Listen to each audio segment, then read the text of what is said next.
Selon les experts, les gens qui sont capables de bien cohabiter ensemble ont des caractéristiques communes. D'abord, ils ont un grand besoin d'être en relation avec les autres, ce qui fait qu'ils sont plus tolérants à la frustration. Ils ont aussi une bonne intelligence sociale. Ça veut dire qu'ils comprennent les codes sociaux écrits ou non écrits. Troisièmement, ils ont un esprit collectif plutôt qu'individualiste. La gang passe avant le « je ». En gros, c'est du monde doué pour la vie en communauté. En travaillant avec des jeunes itinérants, André Archambault a vécu de près les difficultés de la cohabitation. Pourtant, les jeunes clients de son auberge du cœur et les habitants d'une résidence pour personnes âgées voisines ont réussi à tisser des liens en se côtoyant. J'ai entendu des aînés dire « Moi aussi, quand j'étais jeune, j'ai eu de la misère ou j'ai trouvé ça difficile. Je sais à travers quoi ils passent. » Alors là, on crée une proximité, hein, une identité à l'autre, où l'autre n'est plus une espèce d'adversaire inconnu, qui n'a pas de visage, c'est une personne réelle qui a vécu quelque chose. C'est dans ça qu'on a réussi à travers le temps à créer des ponts, à créer des liens, à créer des sentiments de sécurité, même dans un contexte qui aurait pu être dommageable ou qui aurait pu être difficile. Ouais. Chacun dans son coin, c'est pas ben sain comme cohabitation. Les experts disent que les groupes différents, faut mettre ça dans un shaker puis brasser ça comme un cocktail. Parce que si tu te replies sur toi, c'est sûr que tu vas l'éviter la chicane.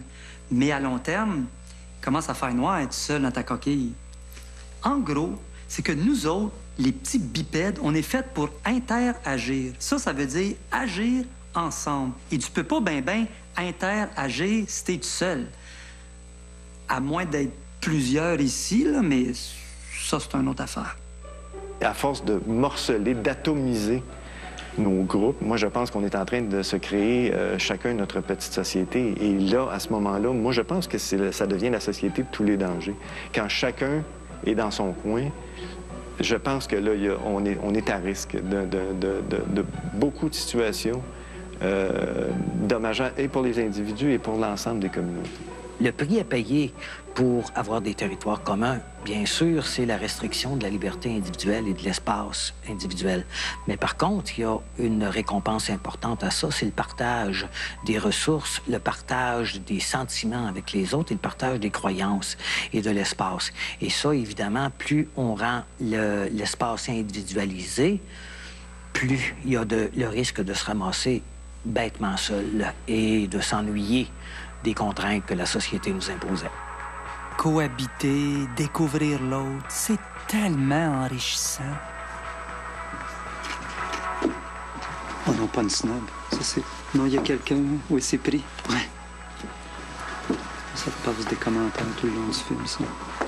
On n'a pas ni pis. Ça sent le patchouli, ça. Non, c'est pris, ça, ici. Parfait. En arrière. Parfait. Je vais mettre ça ici, tout ça. Comme ça. Oh non, pas une blonde. Non, c'est ça. Elle répond au téléphone dans le film, ça. On n'a pas un... Non, c'est pris, il y a des gens. Partout. C'est comme ça.